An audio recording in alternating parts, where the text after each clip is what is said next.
today. My parents immigrated to the US from India, which is a very balmy 80 to 80 degrees in southern India, all times of the year. When they first moved to the US, they moved to Maryland. And that winter was the first time ever that my mother saw snow. She said it was the worst moment of her life. So come 5 years later, still before I was born, when they decided to move to Iowa, I was just assumed they were masochists. But this past holiday season, when we were sitting around during the blizzard, and once again my mother was shrouded in about 5 blankets and talking about how she was not going outside until this cleared, I asked her, why in heaven's name did you ever move to a state that is known for snow when you'd already experienced it in Maryland? She had one answer: education. To my parents, the only reason they immigrated to the United States was to make sure that my brother and I had every opportunity to pursue our dreams. And that came down to one simple platform: the education we would receive. And so when my mother finished her PhD at the University of Maryland, and they were looking to figure out where they wanted to move next, they started to look to see what had the best public schools in the country. And Iowa was consistently at the top of that list. So they decided to move here and establish this as our base, where we built out our family and have continued to live and thrive because of the public education that I received as a child. The public education has brought me to the point that I'm at today. But that relationship is just not a one-way relationship. My parents are both veterinarians. In fact, they're veterinarians that work in agriculture. Currently, they work at the USDA, but they were trained in large animal veterinary skills. That is an industry here in this state that is depleted. We hear over and over again how we need more large animal vets. We need veterinarians who are willing to work in ag to come here. And they are a part of that workforce, working diligently to help plug those holes. But they're not the only ones. Our current labor workforce here in Iowa is made up of 7% of immigrants. Many of those immigrants choosing to come here because of our education system. Currently, we're in a massive workforce shortage throughout the state, especially in many of the rural areas. 65% of firms in Iowa report having issues with being able to hire employees because they just aren't there right now. This bill will deter more and more people from wanting to come to Iowa. If we're depleting the choices, the education system on which we have been built, we're hampering so many parts of our industries, of our economies. But it goes far beyond that. For those of you who have gotten to know, I'm a physician. And whenever I think of what we're facing here in the State House, of the bills before us, I always like to think of my patients. And there was one patient story that came to mind as I read this bill. When I got to meet this patient, he was in his 20s. I'll give him the name of Charlie to make sure that I don't expose any privacy. Taking after my good friend over here, Charlie Thompson. Representative Thompson, excuse me. Charlie was in his 20s when I got to meet him. He came into the emergency room I was staffing that day because he had a burn from work. He works as a lineman.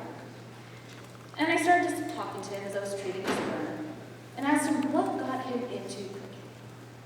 He told me it was because as a child, as a 9-year-old child, he was the oldest of his brothers and sisters. And he had parents that didn't really take care of him. So when it came time to making sure there was food on the table, it was up to him to cook that food, procure that food, make sure that his brothers and sisters were fed. But the one good thing out of it is it ignited a love for cooking. I was talking to him and saying, this must have been so tough. But he told me that it was actually the times when he was ignored that were his best moments. Because when he wasn't being ignored, he was a punching bag for his father. And the only reason that he was alive in my office that day was because when he turned 11, a public school teacher identified that he was being abused and helped to take him out of that home. Helped to make sure that he had a life to live. That's because every single public school teacher and private school teacher here in Iowa are mandatory reporters. Meaning, that if they see somebody that they are concerned is being abused, they have to report that. This bill endangers that framework.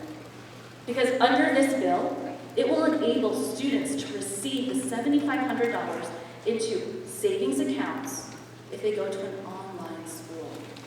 An online school that removes them from the watchful eye of education personnel that care for them every single day. We saw already, we went from 2020 to 2021. That means online school back to in-person. We had a surge in abuses reported. More than 35,000 child abuse cases were reported that year. Almost a 20% increase. That's a number that is continuing to go up. And the number one reporter of childhood abuse, identifier of childhood abuse in our state, are education personnel. 21% of cases are identified in our school systems. If we pass this bill, we open up a door, a loophole, to make sure that more and more of these cases are masked. And that's a huge risk that we cannot take. Proponents of this bill also discuss it as a school choice issue. Now let's talk about choice. As we've all received hundreds of emails in the last 2 weeks about this issue, I want to raise one that addresses the issue of choice to me. This is from a mother who's a current educator whose children were going to school in Des Moines. And I want to read her lines.